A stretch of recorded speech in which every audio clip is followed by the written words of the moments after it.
Welcome to another deep dive. Today we're going to explore something really fascinating, the power of observation. We're about to uncover some surprising insights about human behavior and how experts actually see the world differently from us, regular folk, and also why our brains can sometimes play tricks on us, even when we think we're being totally logical. It's funny. We rely on our sights so much that we often forget how much our brains are actually involved in the process of seeing. Right. What we perceive as reality is heavily influenced by, our experiences and biases, even our desires. Oh, yeah, for sure. It's like our brains are constantly trying to make sense of the world, Yeah. filling in the gaps, creating a story, even if it's not completely accurate, which makes me wonder, what sets experts apart? Like, how do they see things that the rest of us miss? Experts develop a unique way of observing. Think of it as a specialized lens they've honed over years of experience.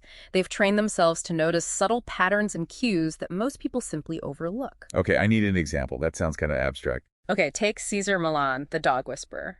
Have you ever noticed how he interacts with dogs? Yeah, definitely. He seems to have this calming presence, even with, like, the most unruly dogs. Exactly. It's not magic, though it might seem that way.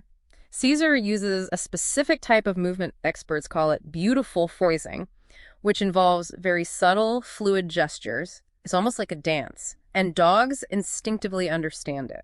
Oh, wow. Yeah. So he's not just, like, training them. He's actually communicating with them on a deeper level. That's fascinating. And it highlights a key point about expertise, It's not just knowledge. It's a unique way of seeing. This applies to all sorts of fields, not just dog whispering. Gotcha.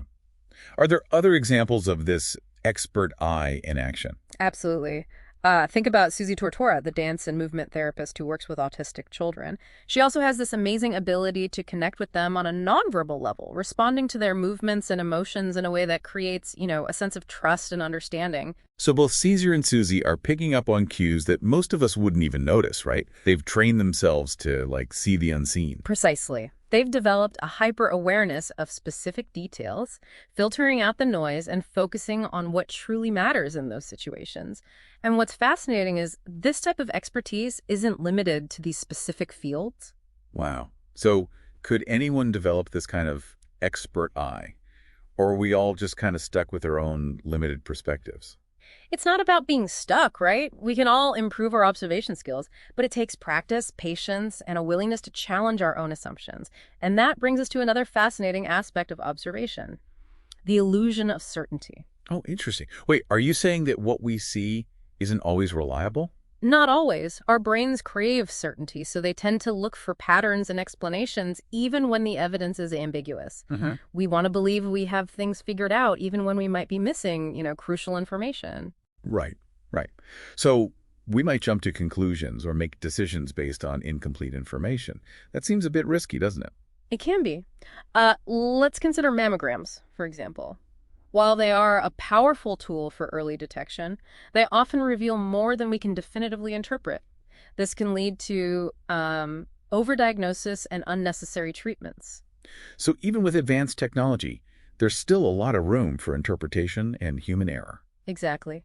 And that's why it's so important to understand how our brains work, how they seek patterns, and try to impose order on a world that's often messy and unpredictable. So it's not just about what we see, it's about how we interpret what we see and how that interpretation can be influenced by all sorts of factors, right? Precisely. And that's where things get really interesting because sometimes the way we frame data can actually distort our understanding of reality. Yeah, you're absolutely right. The way we frame information, it has, like, a huge role in how we understand it. Like, for example, you can look at the same data on, police misconduct through different lenses and come to totally different conclusions. Well, if you just focus on the average police officer, you might think that misconduct is like a rare occurrence. But if you analyze the data using a power law distribution, a whole new picture emerges. Okay, you lost me. What's a power law distribution and why does it matter? So power law distribution shows us that like a small number of individuals account for a large percentage of events. No. In this case, it means a small group of officers are responsible for a disproportionate number of complaints. So the average doesn't tell the whole story.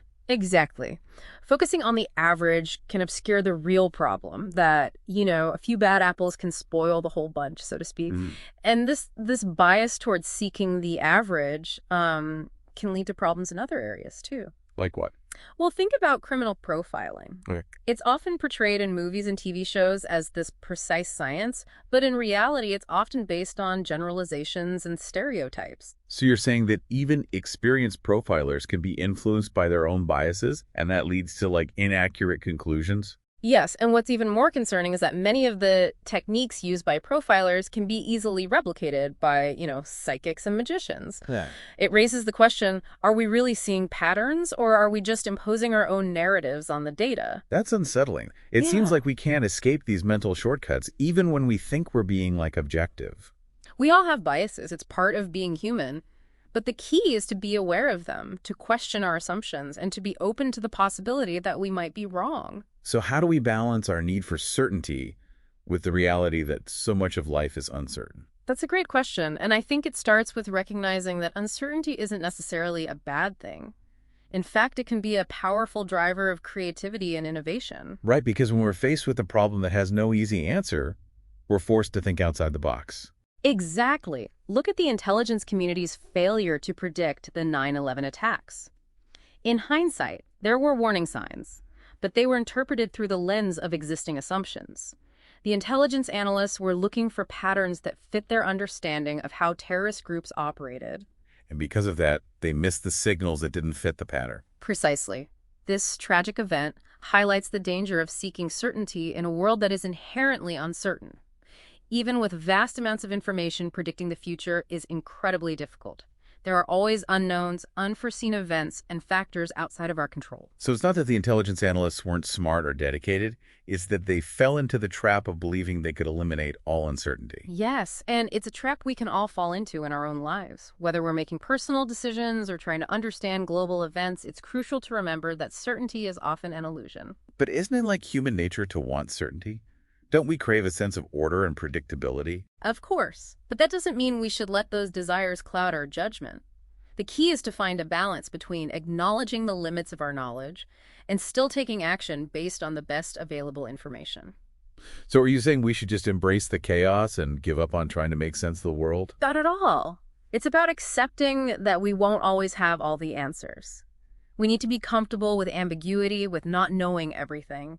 That's where true growth happens. It's like that saying, the more you know, the more you realize you don't know. Exactly. And that brings us to a powerful concept: reframing. Sometimes the solution to a problem isn't about finding the right answer, but about asking the right question. Can you give me an example? This sounds pretty abstract. Think about the birth control pill. John Rock, one of the key figures in its development, was a devout Catholic who believed the pill could align with church teachings. He framed it as a natural extension of the rhythm method, even though scientifically that wasn't entirely accurate. So he reframed the pill to make it more acceptable to the Catholic Church. Yes, and the legacy of that decision persists today. Women still take the pill in 28-day cycles, mimicking a menstrual cycle they don't actually have while on the medication. That's fascinating. So his reframing of the pill had a lasting impact both scientifically and culturally.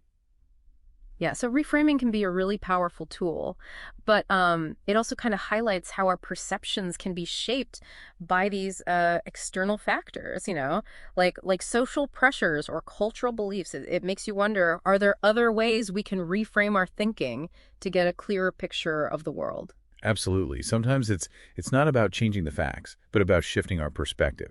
Think about the success of Prgo's extra chunky spaghetti sauce. I love this example. It's about giving people what they didn't even know they wanted. Exactly. It wasn't that people were specifically asking for like chunky sauce. It's that they had a need, a desire for a heartier, more satisfying sauce that wasn't being met. Prego recognized this unarticulated need and reframed the problem. Instead of asking, how can we make our sauce better, they asked, what kind of sauce experience are people missing? And by shifting that perspective, they revolutionize the spaghetti sauce industry. It's a testament to the power of observation, not just of what is, but of what could be. And it reminds me of another master of observation, Ron Popeil, the king of infomercials. He built an empire selling gadgets like the Vega-Matic and the Pocket Fisherman. Oh, I remember those infomercials. Yeah. He was so enthusiastic, so convincing. You couldn't help but want to buy whatever he was selling. Ron Popeil understood that people are drawn to stories, to demonstrations, to the promise of a better life. He would take these seemingly ordinary products and weave them into, this compelling narrative. He was a master of showmanship, Yep. but he was also a keen observer of human behavior. He understood what made people tick, what motivated them to buy. And he was a master of the turn, that crucial moment in the pitch when he shifted from, entertaining to closing the deal. He'd start with a ridiculously high price and then slowly, dramatically lower it until you felt like you were getting an incredible bargain. Yeah, he created this sense of urgency, this fear of missing out. It's like he tapped into some like primal part of our brains that just can't resist a good deal. Yeah. Even seasoned investors like Steve Wynn and Michael Milken fell for his pitch. They literally begged him to stop lowering the price. They just had to have that rotisserie oven at any cost. So what can we learn from Ron Popeil? Are you suggesting we all become like infomercial hosts? Not necessarily, but there's a valuable lesson here about the power of persuasion, right? It's about connecting with your audience on an emotional level, about presenting your ideas with passion and conviction. It's about storytelling, about creating a narrative that resonates with people's needs and desires. Yeah, whether you're pitching a product, sharing a story, or advocating for a cause, you need to capture people's attention, spark their imagination, and ultimately inspire them to take action. And that all starts with observations, understanding your audience, their motivations, and their desires. Exactly. And that's what makes this journey of observation so rewarding. It's not just about seeing, it's about understanding, connecting, and finding meaning in the world around us. So as we're wrapping up this deep dive into the power of observation, what's the one thing you want our listeners to take away from all of this? Never underestimate the power of observation. Cultivate a sense of curiosity, embrace uncertainty, and be willing to constantly challenge your own perceptions. The world is full of wonder and insights waiting to be discovered by those who dare to look closer. Beautifully said. And on that note, we'll leave you to ponder these ideas and apply them to your own life. Until next time, keep those eyes open, those minds engaged, and keep on diving deep.